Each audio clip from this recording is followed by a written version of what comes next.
I'd been given the job at Manchester City 9 games before the end of the season. We went on a really good run. We were sort of mid-table, went on a really good run and got us to 8th in the league before the last game of the season. Yep.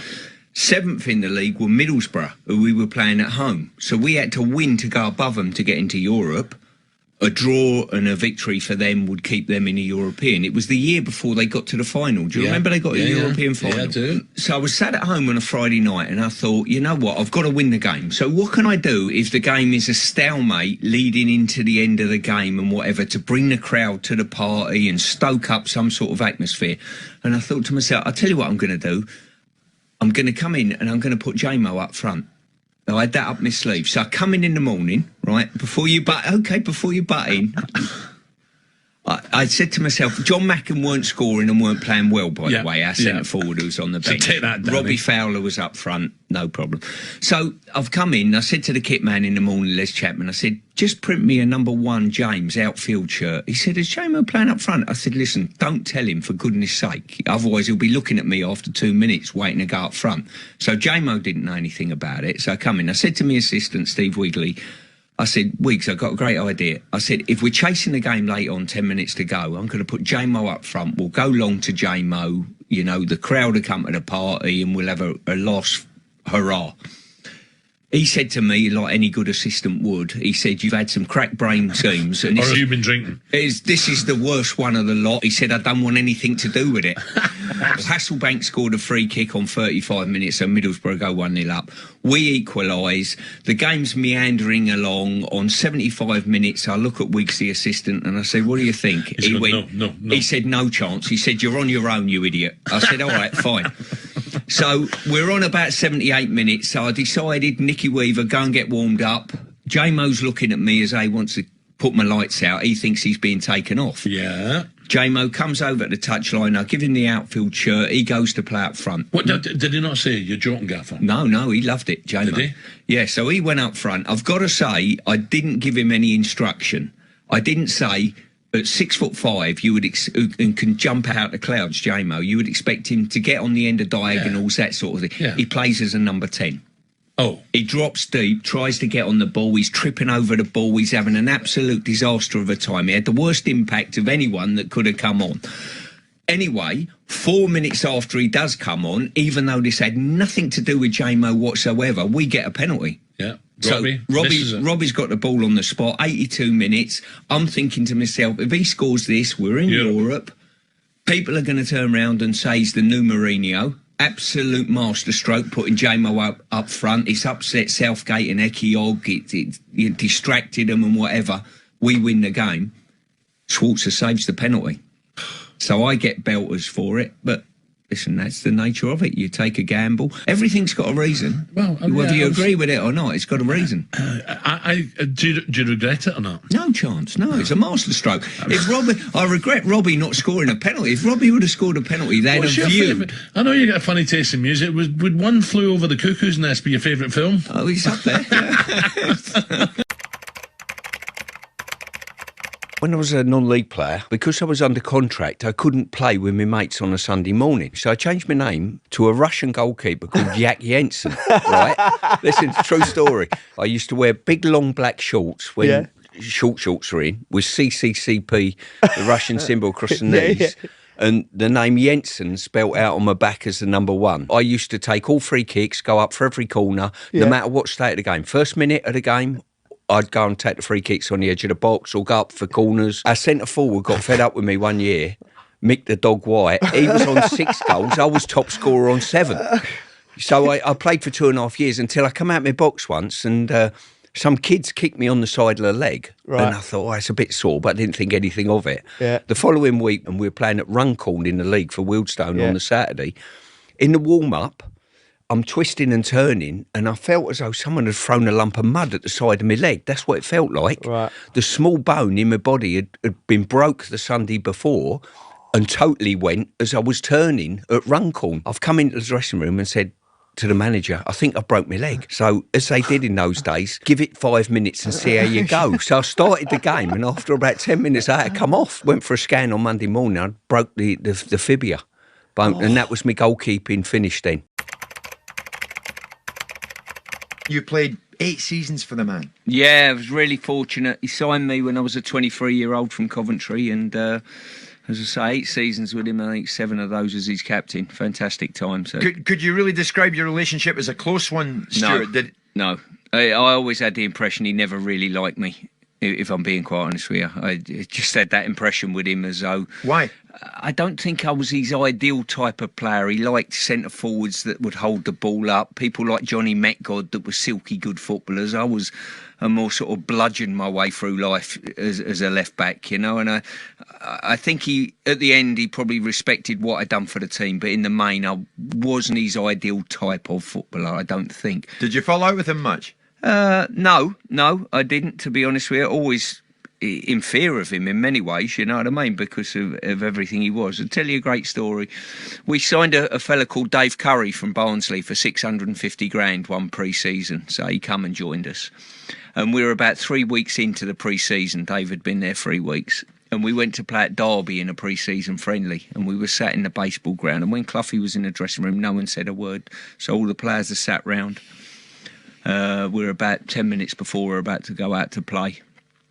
And he looked across the dressing room to Dave Curry, stared him straight in the eyes and went, have you found yourself a house yet, Dave? Dave said, no, not yet, boss. He went, don't bother, son. After 3 weeks of being at the club, he decided he ain't for me. Wow. You know. Every day was different, I've got to say. Great education, fantastic motivator of men, for good and for bad. You know, there's times where if you felt as though you were getting a little bit cock-a-doodle, he would bring you down and he would crush you. On other days, you know, when you were at rock bottom, he would be fantastic to lift you up. Kept the game really simple, you know. People think that they go into real depth, people like Brian Clough, but bear in mind, I was walking through the door in awe of a man, I've got to say, and everyone that was at Nottingham Forest at the time. This was 1985. You were scared stiff of him, you know. He had that aura about him. I've never seen a person dominate a room like him with his personality when he was in his pomp. He was incredible, and you never knew what was coming next. You know, from, I don't know, he called me in September. Bear in mind, we'd been 2 games into a season. He called me in September as his club captain and went, players look a bit jaded, I think we need a holiday skipper. So I said, totally agree, boss, you know. Next thing, on Monday morning, we're off, we're on an aeroplane and we're in sort of Mallorca, sunning it, on the back end of the tourist season, 2 games into a football season. It was just bizarre, you know, but fantastic man to work for, great personality, and done so much for me in my game, and me probably growing up as a man as well, from a boy to a man. That move for you, though, from non-league or from semi-pro, from Wilson going to Coventry, and then you covered yourself still when you went to Nottingham Forest. Is it true that you still put an advert for your electrician skills in the programme because you didn't think you were going to be a footballer that long? Well, I left Brent Council. I'd worked there, just finished my apprenticeship by 6 weeks, and Brent said, as luck happens, they said to me, look, if you go into the pro game, we'll keep your job open in case it doesn't work out, which was fantastic at the time.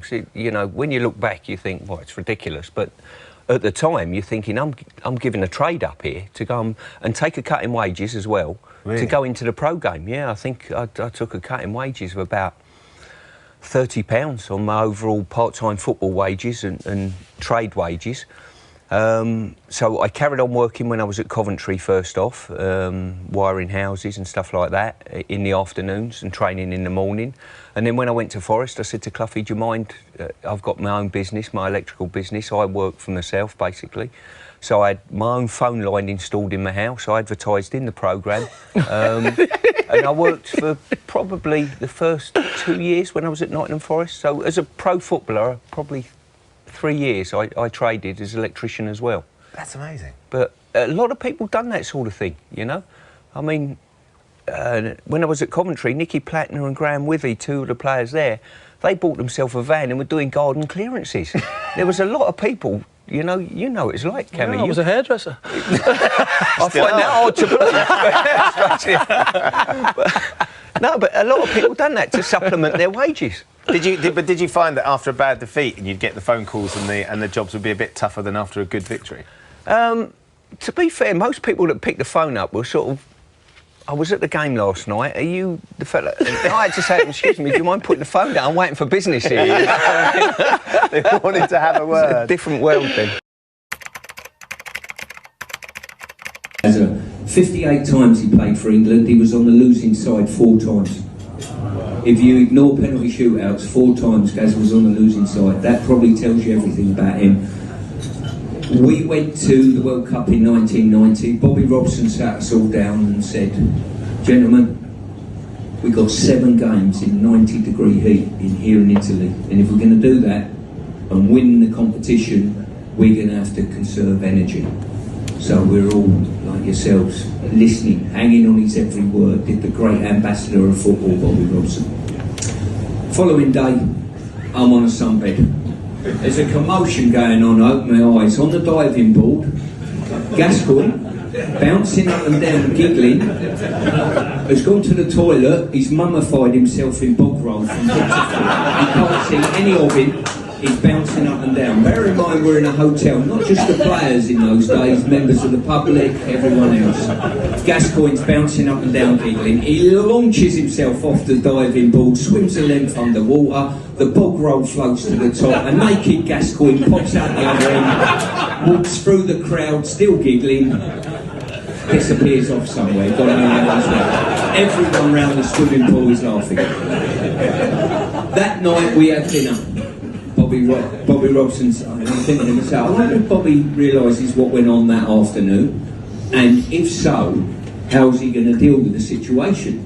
A couple of nights before, he's delivered the bombshell, rest, recuperation, no stupidity, blah, blah, blah. We finish our dinner, we're in a room probably this size, he went, no one leave, till I've had a word with you. We finish our dinner, everyone's there, listening to his every word. He looks out across the room brilliantly, catches no one's eye line, and just puts the words out there fantastically.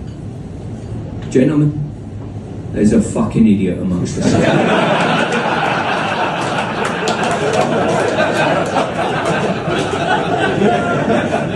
The incredible thing is, only the idiot was looking round to see who it was. Incredible. But what a great... Let me tell you another story on Gazza. I love this one. After the 91 Cup final, Gazza got injured, but he'd already signed for Lazio. So he went to Lazio, but done a year's recovery. That following year, which was in the summer of 92, Dino Zoff was his manager at Lazio, one of the strictest World Cup winner with Italy, ex-goalkeeper, one of the biggest disciplinarians football has ever seen, and he's got Gazza in his squad. So, they go off pre-season in the Italian Alps. They're on the coach going up there, they're going for 2 weeks, 4 training sessions per day. Eat, sleep and train football, nothing else. Zoff is in the front seat, reading the Gazzetta dello Sport, a Marni suit, looking immaculate, digesting every stat from last year to make him and his team better. As the coach goes up, it goes into an alpine tunnel, the coach blacks out. Zoff is still at the front seat, left-hand side. As they get towards the end of the tunnel, the coach illuminates. Next to Zoff is a naked Gascoigne leading the sun. Cross-legged. Zoff looks at him and thinks, fuck me. True story.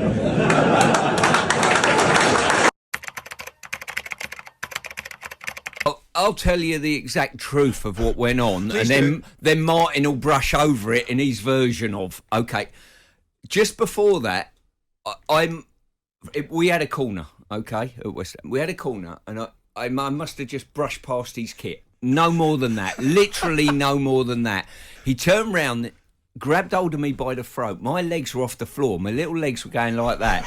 He was throttling me at the time. Bear in mind, I'm 45, 46 years old. He's picking on the elderly. I was off the floor. In the end, obviously, Patrick's come and broke things up a little bit and managed to calm him down. Where it come from, and he tells me outside the studio. Yes. Well, the West Ham fans were giving me sticks. So I thought I'd take it out on you. Unbelievable. That was outrageous of you, Martin. And that's why you've got the reputation you've got. What was your version of events? Well, no, it was just one of those, over the years, Stuart was always very physical, and I think I never really got a chance to show a little bit back, and I think he brushed into, I don't think he brushed into, I bumped into him, and I thought, okay, let's just let him know that he can't come into my area. If he does, he's going to feel a little bit of power, a bit of strength. Yes. And it was just, and then Stuart was like, what's this all about? I haven't seen this before. Right, I must admit, I've put a word down here, Jim. Go on. Premeditated. Add that to what he's just said. You know what I mean? He's been building up over the years to throttle me on that day. I do apologise to Stuart because, in fact, I've been apologising. I've been apologising to so many players when I Everywhere finished. you go, you've got But to it was a match apologise. mode. And honestly, when you went to Upton Park and anyone who was back there, honestly, the stick they gave me fired me up. We won that game actually that day. I was never ever really going to lose at Upton Park. It rarely happened. Such was the venom from the fans. It made me just play with that little bit extra fire. So Stuart, you just got caught in a storm, fella. That's all. Well, it seemed that way, to be fair. The biggest insult I've had is he's apologised for throttling me. I quite enjoyed it actually. And you were about 45. I mean, that really was outrageous. Yeah. That's a great. It's a brilliant picture, isn't it? Look